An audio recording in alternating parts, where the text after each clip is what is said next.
반갑습니다. 먼저 제 소개를 먼저 하고 시작을 하도록 하겠습니다.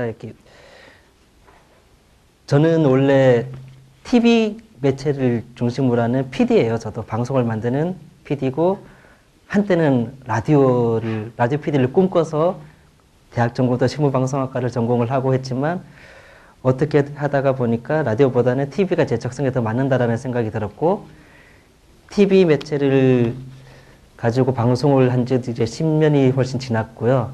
그리고 제가 있었던 곳들이 온미디어라고 지금 CJ 미디어에 이제 인수합병이 돼서 하나의 CJ 미디어 큰 그룹이 되었고, 그리고 서울 목동에 본사를 두고 있는 S모 방송사에서도 한 6, 7년 정도 있었고요.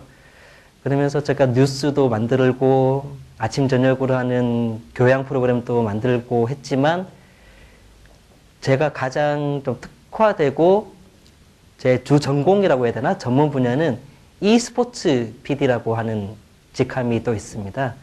e스포츠가 뭐냐 하면 말 그대로 스포츠는 스포츠인데 일렉트로닉 스포츠, 전자 스포츠를 말하는 거거든요.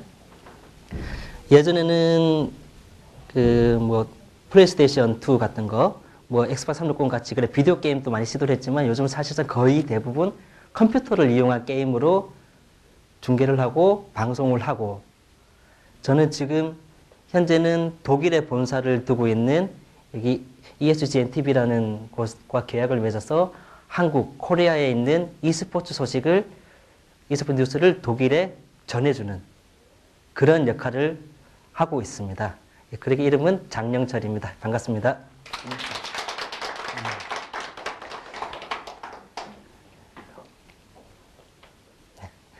먼저 이야기의 주제가 되는 게임에 대해서 먼저 이야기를 해볼 텐데요.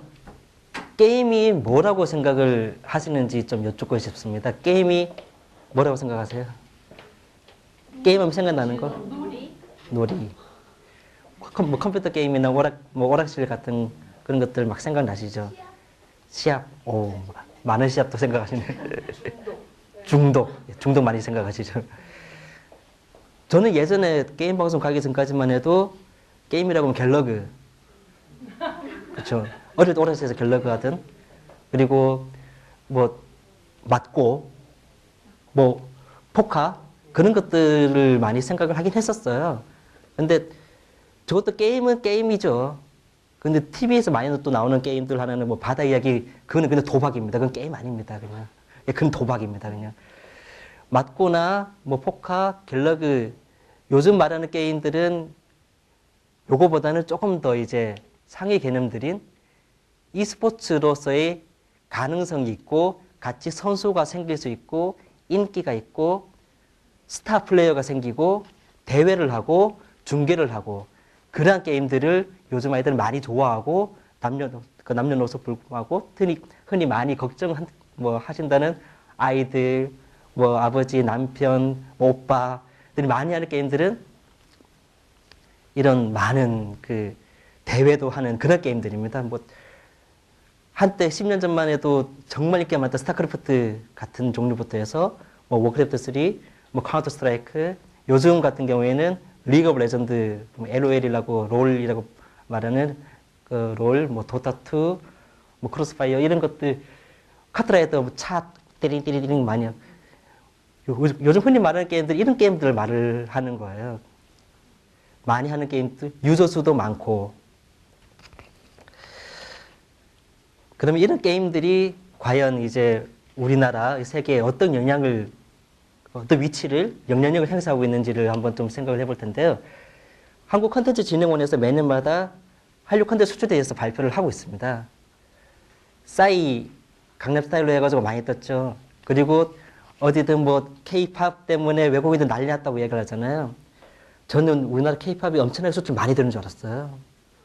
그리고 영화제 나가서 상도 많이 받고 하시잖아요. 감독님들, 나무주연서 여주연서 많이 받고, 영화 막 이제 나간다고 하잖아요. 이제 우리 이병헌, 비부터 해서 우리나라 배우들도 많이 나가고 있고, 엄청나게 많이 수출되는 줄 알았거든요. 발표된 액수를 보니까 K-팝하고 출판 도서하고가 그 수출액이 좀 비슷해요. 약 2억 7,500만 불 정도, 약 2억 7천만 달러 정도가 수출을 됐는데, 방송도 약 2억 4천만, 뭐 대장금이 지금 중동 지역에 휩쓸고, 지금 중국에서도 그 별그대 때문에 치맥이 동났다고 할 정도로 엄청난 인기를 얻고 있다고 하지만, 약 1년에 2억 4천만 달러 정도가 수출되고 있는데, 게임은 작년에만 29억 달러가 수출이 되고 있습니다. 올해는 이거보다 더 많이 수출될 전망이고요. 우리나라 한류 콘텐츠 수출액의 전체의 약 60, 70% 정도를 게임 수출로 하고 있거든요. 엄청난 외화벌이를 하고 있는 거죠. 산업 자체가 그렇게 뭐 작은 건 아닙니다. 그리고 실제 게임 산업이 돈을 얼마큼 벌고 있는지를 한번 좀 이해를 하실 필요가 있는데, 지금 우리가 살고 있는 이 지구는 자본주의 사회잖아요. 남을 해치거나 사기치지 않고 정당하게 돈을 잘 버는 것은 일단 중요하거든요. 그럼 게임 산업이 얼마나 큰 돈을 벌고 있는지를 대략적으로 본다면, 그 미국 리서치 전문기관인 슈퍼데이터라는 곳에서 간간히 발표를 하는 것도 있는데, 이 기관에서는 지난번에 부분 유료화, 그러니까 대부분 무료로 게임을 하는데, 뭐 캐릭터를 산다든지, 뭐 막고 같은 경우에도 그냥 플레이를 하는데, 뭐 돈 떨어진 사이버머니 산다든지 그런 것처럼 어떤 옷을 뭐 캐릭터 디자인 옷을 산다든지 아니면 특별한 뭐 아이템을 산다든지 그렇게 부분 유료화로 인한 수익만 발표를 했었는데, 크로스파이어라고 우리나라에는 약간 이제 인기가 좀 시들해졌지만 중국에서 지금 아주 인기가 높은 게임이 있는데, 그게 약 9억 5,700만 달러, 약 우리나라 돈으로 1조가 넘는 수익을 1년에 벌고 있고요. 그리고 지금 전 세계에서 가장 인기가 높고 대회가 가장 많이 열리고 있고 프로게이머들도 많고 후원하는 프로게임 팀 운영도 가장 많이 하고 있는 게임인 리그 오브 레전드라는 게임도 거의 약 7천억 정도, 그게 부분 유료화 아이템만 가지고 얻는 수익이고, 전체 수익, 그 게임을 위한 전체 수익을 따지면 크로스파이어라는 게임은 작년 한 해만 약 9조의 수익을 올렸고요. 리그 오브 레전드라는 게임은 약 6조 5천억 원이라는 그런 그 수익, 매출을 올리고 있는 그런 게임들입니다. 저도 이 수치 보고 되게 놀랐어요. 그리고 2008년도에 중국 베이징에서 올림픽을 했었잖아요. 베이징 올림픽 때 올림픽 할 때 성화봉송 많이 하잖아요. 우리나라에 사람들이 그렇고. 성화봉송을 할 때 한국인이 성화봉송 주자로 참여를 했었는데 모르셨죠? 장재호 선수라고 그 아이디가 문, 달, MON 이라는 아이디를 쓰고 있는 워크래프트 3를 주종목으로 하는 장재호라는 선수가 있는데 중국에서 인기가 대단해요. 얼마나 인기가 많았으면 베이징 올림픽 때 성화봉송 주자를 했겠습니까? 그 정도로 사회적으로도 이미 중국에서는 인정받고 있는 하나의 일화로 여담으로 하면, 제가 2006년도에 장재호 선수는 중국 항주의 게임 대회 때문에 넘어갔었는데, 올림픽 전과 후가 중국이 좀 분위기가 많이 다르거든요. 올림픽 후로는 좀 이제 뭐라 해야 되나, 약 좀 더 이성적이고 좀 더 합리적이 되었다면, 그전에는 공항에서도, 공안이 우리나라 지금 경찰이잖아요. 자기 잡고 싶으면 잡고 보내고 싶으면 보내고 자기 맘대로예요. 공안 파워가 정말 크더라고요. 저는 그때 대회 때문에 항주 공항에 내렸었는데, 저는 촬영 때문에 작은 카메라도 있고 제가 후발들 가지고 몇몇 4-5명에서 가는데 갑자기 잡고 뭔가 돈 달라는 것 같아요. 그 우리 통역하는 친구가 우리 지금 여기 항주에 항주시와 같이 해서 이게 대회하고 이렇게 해서 그 때문에 한국에서 왔다라고 설명해도 나 몰라 뭐 이렇게 그러다가 저희 좀 난처하죠. 이제 빨리 가야 되는데.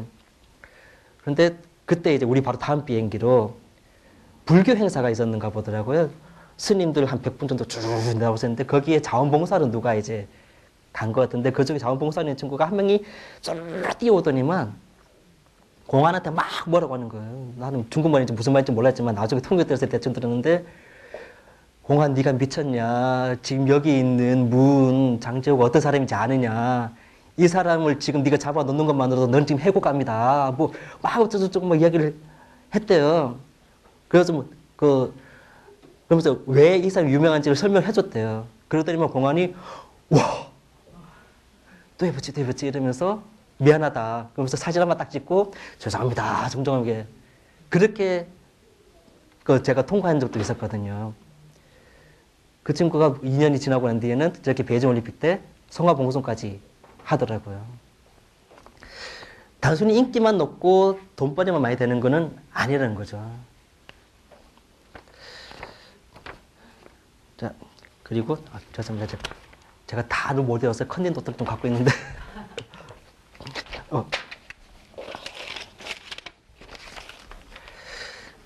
그리고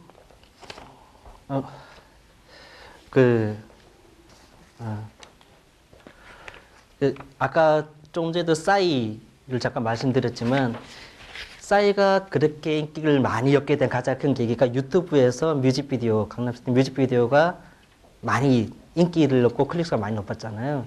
그때 싸이가 막 이제 뜰 때 그때 드디어 1억 뷰 돌파 막 와 난리 먹을 그랬잖아요. 제가 좀 전에 말씀드린 리그 오브 레전드라는 게임에 대해서 유튜브에도 많이 하지만 게임 방송은 주로 우리나라 같은 경우에는 온게임넷이라는 케이블 채널이 있고 뭐 중국에도 GTV라는 케이블 채널이 있긴 하지만 대부분은 컴퓨터로 게임을 하고 컴퓨터로 보기 때문에 컴퓨터로 인터넷으로 방송을 많이 하는데 그러다 보니까 여러 매체에서 많이 해요. 우리나라 같은 경우에도 네이버, 다음, 뭐 판도라 TV 그리고 게임 방송사 자체 사이트 그리고 외국어로는 이 트위치라든지 거의 뭐 한 10개 정도의 사이트를 통해서 하는데 그 중에 한 개인 트위치 사이트에서만 4억 뷰가 클릭할 정도로 4억 명이 넘게 볼 정도로 한 개만 그래요. 이 게임 하나만. 그 정도로 많은 사람들이 좋아하고 많은 돈을 벌고 그렇게 막 즐기는 것이 그게 바로 게임이거든요.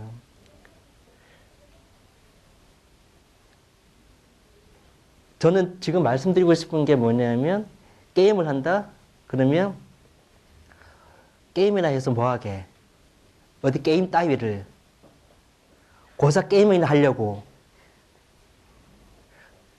그렇게만 볼 것은 아니라는 거죠. 아까 매출에 대해서 잠깐 말씀드렸는데 아까 어떤 게임들 외국에 있는 아까 제가 말씀드린 게임들 9조, 6조 그렇게 벌었다는 게임들은 외국 게임들이거든요. 우리나라 게임사들만 보더라도 넥슨이 이제 본사 법인을 일본으로 옮겨서 일본에서 상장을 했는데 일본 법인의 작년 매출만 약 1조 6천억이거든요. 그리고 삼성전자 그러면 우리나라에서 와 최고의 기업이라고 얘기를 하잖아요.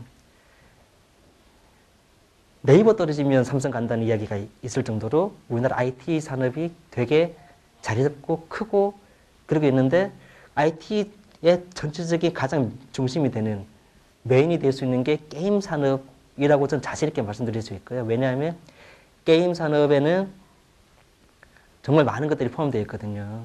영화 이번에 뭐 애니메이션 겨울왕국도 이제 1000만 넘고 아바타 3D 막 열풍 일었잖아요. 그 모든 것들의 그래픽 같은 게 다 게임에서 시작됐거든요. 게임이 단순히 즐기는 것이 아니라 게임은 다 시나리오가 있어요.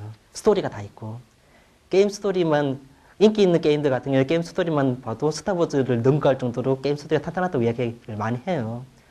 그래픽부터 해가지고 집에서 컴퓨터 다 쓰시잖아요. 컴퓨터 기술, 네트워크 기술 전부 다 게임과 같이 발달을 하고 있거든요. 우리나라가 전 세계에서 두 번째로 인터넷을 개통을 했습니다. 미국이 첫 번째로 개통한 나라고 우리나라 전 세계 두 번째로 인터넷을 개통을 한 나라인데 우리나라는 또 지하 자원이 많이 없고 인력 자원으로 이제 많이 무역을 하고 우리가 먹고 살아야 되는 그렇게 우리 지금 대한민국의 현실인데 그러면 가서 고부가 가치의 산업들을 우리 많이 육성을 해야 되고 그쪽에서 많은 수익을 얻으면서 우리가 먹고 살아야 된다고 저는 생각을 하고 있고요. 그런 의미에서 봤을 때 이미 전 세계에서 탑으로 인정받고 있고 게임에 대해서 할 수 있는 여건이 충분히 많이 활성화되어 있는, 그렇지만 정작 우리나라에서만 무시받고 천대받고 온갖 규제에서 그 규제 때문에 산업을 정작 못하고 있는 게 바로 게임 산업이거든요. 넥슨이 왜 일본으로 갔겠습니까? 1조 6천억이라는 돈을 벌고 있는, 수출해가지고 그만큼 벌어가지고 우리나라에서 쓸 수 있는데 일본에서 써야 되거든요. 그리고 독일에서는 우리나라 게임 기업들한테 러브콜을 해요. 니네 본사 빼서 독일로 와라. 그러면 우리가 공과도 되어주고 정착금 1억 4천도 줄게. 독일로 와라. 1년 동안 법인세도 안 받을게. 하지만 우리나라는 셧다운제부터 해서 이제 게임이 4대 중독법 4대 악법에 또 이제 그게 발표됐잖아요. 못하게 해요. 이 엄청난 매출, 엄청난 고부가가치를 올리는 이 산업들을 우리나라에서 못하게 하지만 외국에서는 러브콜 하는 거죠. 과연 우리가 언제까지 게임을 계속 무시하고 그 고작 게임 따위를 오락이나 게임에서 뭐 하려고 그렇게 편견을 갖고 볼 것은 아니라고 저는 생각을 합니다. 그렇게 편견을 가지고 보다 보면 게임하는 사람, 모든 사람들이 다 게임이나 하는 좀 낮은 사람으로 보일 수밖에 없는 거니까요. 게임 산업에 대해서 좀 제가 뭐 짧은 시간이기 때문에 단순한 이제 뭐 매출이라든지 뭐 그런 좀 표면적으로 보이는 수치만 가지고 말씀드리는데, 게임 산업을 하나의 정식 산업으로 정말 우리나라 외화벌이의 1등 공신인데 그래서 하나의 산업으로 인정을 하고 거기에 대해서 우리의 하나의 미래를 같이 본다면 우리가 할 수 있는, 우리 아이들이 진로 택할 수 있는 길은 훨씬 더 다양하지 않을까라고 저는 자신 있게 말씀드릴 수 있습니다. 그리고 다음으로 이제 이야기를 넘어가면요. 게임하고 있는 아이들 보시면 걱정 많이 하시잖아요. 좀 전에다 게임하면 생각나는 것 중에서 중독이라는 말도 떠올렸고, 게임한 거 보면 화가 난다고 말씀하신 분도 있고, 지난 1월에 코엑스에서 부모를 주제로 하는 그 행사가 있었어요. 부모가 행복해야 아이가 행복합니다. 맞죠? 부모가 행복하지 않고 계속 찡그리고 있으면 그대로 애한테 전달되는 것 뿐이잖아요. 여기는 전시도 있었지만 대부분이 강연이 있었어요. 약 20개 정도의 강연이 있었고 여러 가지 주제에서 강연이 있었는데, 거기서 특히 사람들이 많이 관심을 가지는 부분이 부모 자신에 대한 이야기들보다 자녀와 소통하고 자녀와 이야기하는 부분에 대해서 많이, 또 자녀 교육을 어떻게 할 것인가 많이 관심을 가지시더라고요. 그 중에서도 특히 또 많이 인기 있었던 게 요즘 많이 이야기가 나오죠. 유대인식 교육, 하브루타. 뭐 하브루타 어원이 뭐 하브루 친구, 뭐 그런 친구의 관계, 그게 어원이라고 하던데, 그 코엑스에 있었던 그 행사에서도 그렇고 유대인 교육에 대해서도 그렇고 이야기하는 것은 무언가 주입식으로 뭔가 넌 해, 공부해, 그것이 아니었던 거죠. 유대인 교육에 대해서도 요즘 많이 관심 가지면 아시겠지만 토론, 대화, 이해, 설득, 그런 것들을 많이 강조를 하고 있잖아요. 뭐 요즘 또 논술 이야기 나오면서 더 이제 이야기를 많이 하고, 또 그렇게 토론하면서 창의성을 같이 일깨우고, 그렇게 창의적인 아이로 키우기 위해서 유대인 교육에 대해서 과외를 또 받으시던데, 왜 그렇게 과외를 받으시는지 잘 모르겠지만, 뭐 또 하나의 새로운 사교육이 또 열린 것 같아서 좀 많이 안타깝긴 하지만, 예. 중요한 것은 어떻게 소통하는 것인가, 자녀와 어떻게 이야기할 것인가에 대한 문제거든요. 우리 아이들, 고등학생들 평균 수면 시간이 약, 요 숫자는 제가 대들 좀 보면서 하겠습니다. 평균 수면 시간이 약 5시간 20몇 분인가 밖에 안 되더라고요. 고등학생들이 잠을 5시간밖에 못 자요. 그리고 엄청나게 많은 숫자가 자살을 생각을 하고 있고, 우리나라 그 10대, 20대, 30대 사망 원인 1위가 자살인 거 아시죠? 자살은 정말 스트레스를 많이 받기 때문에 하는 거잖아요. 우리 애들 잠도 잘 못 자는 시간이거든요. 그리고 OECD에서 뭐 매년 통계를 발표를 하는가 보더라고요. 저도 이번 자료 보면 가는데, 우리나라 고1 기준으로 1년 필수 수업하는 시간이 1020시간이라고 하던데, 그나마 좀 높대요. 근데 요 수치를 제가 대충 계산해 보니까 여름방학, 겨울방학 빼고 약 8달 정도를 한 달에 20일로 나눠서 그렇게 계산하니까 하루에 6, 7시간 정도밖에 안 되는데, 우리 아이들 정말 하루에 6, 7시간만 학교에 있는 거 아니잖아요. 연교시 수업하죠.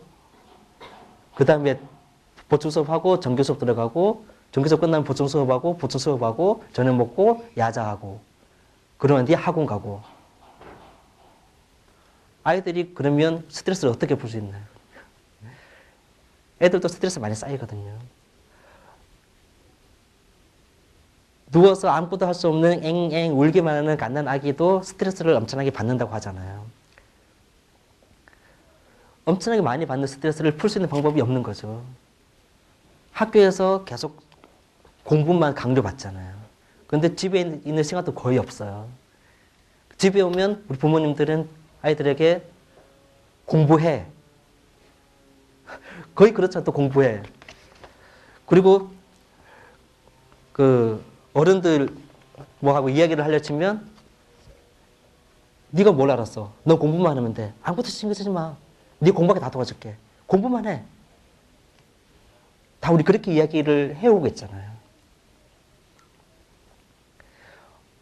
아이들이 원하는 것은 대화하고 싶은 거거든요. 어릴 때 이제 2살, 3살 그때 아이고 우리 아이 그러다가 3살, 4살, 5살부터 그때부터 이제 학원을 보내기 시작하잖아요. 학원을 보내면서부터는 슬슬 서서히 부모님과 대화가 멀어지잖아요. 여기서 또 중요한 거 하나는 저렇게 공부를 많이 하고 있는데 학업 성취도는 우리나라 고등학생들이 참 높아요. 근데 오늘 신문에도 기사가 났던데 행복지수는 OECD 23개 국가 중에서 23위라고 하더라고요. 22위가 헝가리인데 헝가리와 압도적인 차이를 자랑하면서 23위를 기록을 했더라고요. 학업 성취도는 높지만 정작 행복하지 않다. 학업 성취도는 계속 학교에서 계속 저렇게 수업을 많이 하니까 학업 성취도 자연스럽게 높을 수 있겠죠. 저는 행복하지 않은데. 좀 전에 중독 폭력성에 대해서 누가 게임에 말씀하시던데, 그분에 대해서도 이제 좀 약간 이해를 하실 필요가 있는 게, 예전에 그 MBC 뉴스데스크에서 저는 그 기사가 한번 보도된 적이 있었는데, PC방에서 기자가 게임의 폭력성에 대해서 실험해 보도록 하겠습니다. 자, 저는 지금 PC방에 와 있습니다. 제가 전원을 내려보겠습니다. 팍! 난리 났죠. 정말 말 그대로 6.25 때 난리는 난리도 아니었죠. 다른 말로 보면, 천송이가 위험에 빠졌는데 도미준이 갑자기 시간을 딱 정지하려는 찰나? 죄송합니다. 제가 이게 잘못 꺼버린 모양이에요. 됐습니다. 천송이가 위험에 빠졌을 때 도민진이 갑자기 시간을 딱 멈추려고 하는데 갑자기 누가 TV를 딱 꺼봐요. 그게 드라마의 폭력성 때문일까요, 그게? 화내는 게? 기획안을 막 썼어요, 이제. 만약에 저 장면 끝이야. 딱 꺼졌어요. 밤새정이 날아갔어. 기획안이 폭력성이 있기 때문에 제가 화가 날까요? 어느 누구라도 갑자기 내가 먹을 때 끄면 폭력성이 나타나요. 그런데 게임을 하고 있다는 이유만으로 폭력성이라고 오해받는 거죠, 아이들은. 조금 전에 아이들이 집에 와서 있는 시간도 거의 없다고 했잖아요. 잠잘 시간도 잘 없어요. 학교, 학원, 계속 공부만 강조받아오고 있고, 내가 지금 공부를 왜 해야 되는지도 모르면서 계속 공부를 해요. 너 뭐 하고 싶어? 꿈이 뭐니? 좋은 대학 가야죠. 좋은 대학 가서 뭐 하게? 좋은 회사 취직해야죠. 좋은 회사 취직해서 뭐 하려고? 돈 많이 벌어야죠. 돈 많이 벌어서 뭐 하게? 몰라요. 뭐 하라니까 하는 거죠. 과연 그렇게 행복할까요? 그러면서 그렇게만 생각하고 아무 창의성이 없이 그냥 하고 싶은 거 먼저 있으면 계속 오다가 집에서 겨우 이제 숙제하면서 컴퓨터 켜가지고 인터넷 하면서 막 하다가 게임 한번 하려 치면 너 게임만 하지. 야, TV에서 봤는데 너 게임하면 폭력성이 있고 너 중독되고 너 안 된대. TV에서 말하는 폭력성이 이런 폭력성인데요. 근거가 없는 약간의 이제 좀 이상한 잣대로 폭력성 나눠버린 거죠. 왜냐하면 게임이 폭력적이다라고 악의적으로 말을 하려면 전원 실험을 해야 되거든요. 폭력성에 대해서는 피구왕 통피 같은 경우에도 피구라는 것은 하나의 그 체육 시간에도 많이 하는 일종의 스포츠잖아요. 너무나 폭력적이래요, 그게. 지금 원래에서 말하는 폭력성은 그런 거거든요. 근데 아이들이 집에서 조금 쉬고 싶은데 그때 잠시 게임했다고 너는 폭력적이고 너는 중독되었고 너는 이제 인생을 낭비하는 그러한 뭐 쓰레기 같은 존재야 라고 계속 얘기해야 된다면 그렇게 말하는 사람하고 어떤 대화를 할 수 있겠습니까? 게임하는 게 물론 일주일 내내 밥도 안 먹고 잠도 안 자고 집에도 안 가고 게임 계속한다. 그건 문제가 있죠. 그건 치료받아야 됩니다. 그건 중독입니다. 하지만 대부분 게임하는 거는 친구들하고 즐길 때 하거든요. 저는 어릴 때 다행히 그 대도시에서 태어나긴 했지만 동네에 흙이 있었어요. 풀도 있었고 개천도 있었고 그래서 메뚜기도 잡을 수 있었고 송충이도 잡을 수 있었고 여름에 물놀이도 할 수 있었고 구슬치기도 할 수 있었습니다. 벌써 30년이 넘게 지난 시간이거든요. 요즘 아이들 그렇게 놀 수 있는 곳이 없어요. 놀이 문화가 바뀌었어요. 저는 대학 다닐 때 군대 가기 전에 한 게임 하러 가자 그러면 당구 치는 거였거든요. 제대하고 나니까 한 게임 하자 그런 게 PC방에서 스타크래프트를 이야기하더라고요. 술 마시고 2차 가야지. 저는 군에 가기 전에 술 마시고 2차 간다 그러면 다른 술집이었는데 2차 가야지가 PC방이더라고요. 술 먹는 양이 많이 줄었습니다, 그때. 요즘 아이들 뭐 하려고 놀까요? 나가서 놀 데가 없는데? 아이들이 초, 중, 고등학생들이 놀 수 있을 만한 곳이 과연 어디에 있을까요? 주말에 방학 때 애들하고 놀러 가야지. 생각해보면 갈 만한 곳이 안 떠오르시잖아요. 아이들 똑같아요. 갈 수 있고 놀 수 있는 곳이 없어요. 그러면 게임이 하나의 놀이 문화가 된 거거든요. 그러면 그걸 건전하게 잘 놀 수 있게 해야죠. 어제 뉴스에서도 이제 요즘 사이버 문자 폭력, 뭐 사이버 왕따 그런 얘기 나오던데 저도 어릴 때 힘세고 좀 이제 지난 좋은 친구들은 제 딱지 뺏으려고 폭력 썼었고 제 구슬 뺏으려고 폭력을 썼었어요. 그대로 바뀐 거거든요. 딱지하고 구슬이 문제가 있었을까요? 뺏는 그 친구들의 인생 자체가 문제가 아닐까요? 그것을 잘 가르치고 교육시키고 그게 어른들의 역할이고 부모의 역할이고 그러지 구슬 딱지가 문제가 아닌 거죠. 즉 지금 아이들이 게임으로 놀고 있다면 게임을 잘 이용할 수 있고 잘 놀 수 있게. 저도 어릴 때 밥도 먹고 딱지치기 하고 구슬치기 하다 욕 먹었거든요, 엄마한테. 근데 한 끼 굶으면 배고파서 밥 먹어요. 지금 아이들 대부분 중독이라고 이야기하고 폭력성이라고 이야기하지만 과연 그게 정말 게임 때문일까? 정말 얘가 3일, 일주일 내내 밥도 안 먹고 아무것도 안 하고 정말 게임만 할 정도로 그런 중독일까? 그걸 한번 돌이켜보고 생각하신다면 편견을 좀 깰 수 있고 그렇다면 아이들에 대해 좀 이해를 할 수 있고 그렇게 아이를 조금 더 이해하다 보면 한마디라도 이야기를 더 할 수 있고 그렇게 대화를 하다 보면 어느 순간인가 아이들은 컴퓨터 앞에 있지 않고 엄마 아버지 앞에 나와서 이야기를 할 수 있겠죠. 아, 이야기할 수 있는 상대가 여기가 아니라 여기에도 있구나. 컴퓨터에만 내가 모든 얘기를 할 수 있는 것이 아니라 바로 옆에 있는 우리 가족하고도 대화를 할 수 있구나라는 것을 아이들이 깨닫는다면 훨씬 더 가족과 소통이 더 잘 될 거고 그럴 거라고 생각을 합니다. 그리고 요거는 이제 약간 번외의 이야기이긴 하지만 게임에 대해서 장점도 많아요. 미국에서 한번 실험을 했는데요. 10대 흔히 폭력적인 게임이라고 많이 이야기를 하고 있는 총싸움 게임, FPS 게임이라고 하거든요.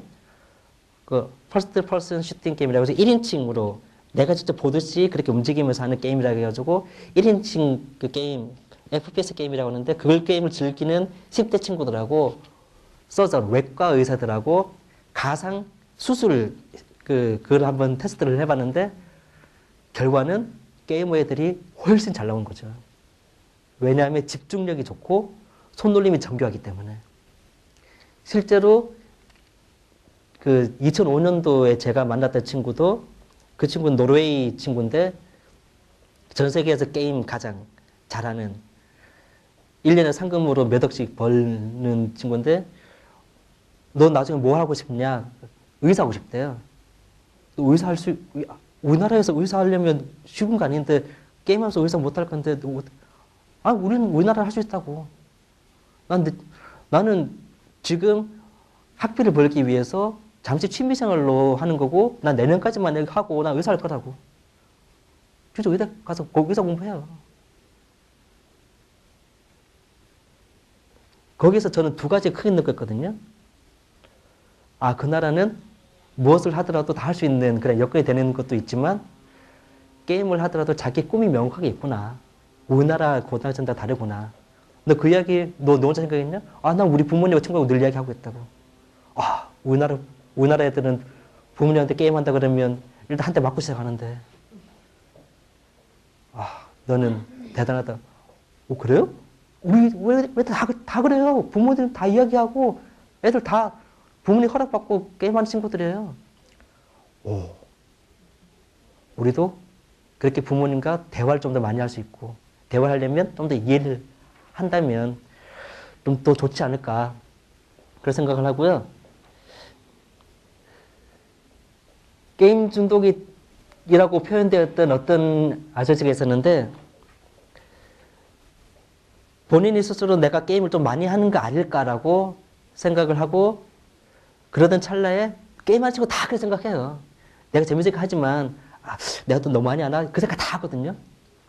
근데 부모님들이 몽둥이 들고 때린 것이 아니라 대화를 한 거죠. 네가 원하는 게 무엇이냐? 이게 재밌어? 이걸 계속 하고 싶어? 그럼 이걸 계속 하고 싶은데 근데 너 나중에 먹고 살아야 돼. 어떻게 할래? 계속 대화를 한 거죠. 결국은 미국 최고의 우주 기관이죠. 나사에 취직을 했습니다. 그 전에 우리나라의 재수해서 카이스트에 들어갔고요. 왜냐하면 나는 게임과 관계된 뭔가를 하고 싶어라는 욕심, 목표를 세우니까 목표를 이루기 위해서 자기가 뭘 해야 될지 스스로 깨닫고 스스로 노력해서 이 성적은 안 되겠구나. 1년 동안 재수를 해서 카이스트에 가서 카이스트에서 어떤 게임 프로그램 한 개 만들었고 그거는 이미 지금 상용화돼서 공공기관에서 사용을 하고 있고 이게 끝이 아니다. 미국으로 가서 나사에 취직을 한 거죠. 게임 자체가 문제가 있는 것이 아니라 그것을 어떻게 바라보고 어떻게 이해하고 어떻게 해석하고 어떻게 받아들이냐에 따라 가지고 고작 게임 따위를 끝나고 할 것이냐 이렇게 나사에서 큰 역할을 할 수 있는 그러한 아이가 될 것이냐 그것은 우리 모두에게 달려 있습니다. 이상으로 이제 제 이야기를 마치도록 하겠습니다. 감사합니다.